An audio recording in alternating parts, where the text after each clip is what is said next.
धावक anti clockwise दिशा में ही क्यों दौड़ते हैं?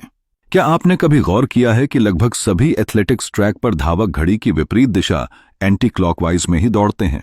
यह सिर्फ एक परंपरा नहीं, बल्कि इसके पीछे विज्ञान, प्रकृति और मानव शरीर की अनोखी संरचना छिपी है। पहले दौड़ होती थी क्लॉकवाइज।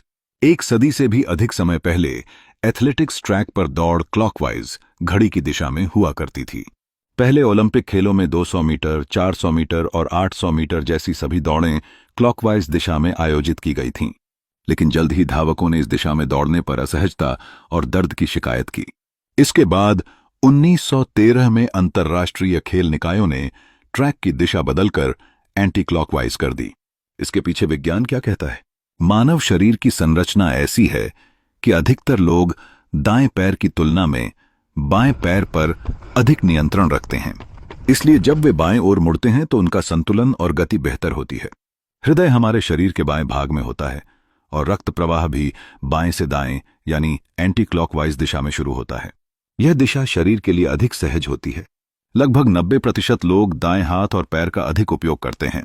एंटी क्लॉकवाइज दिशा में दौड़ते समय दाएं पैर को अधिक धक्का देने का मौका मिलता है, जिससे स्पीड बेहतर होती है।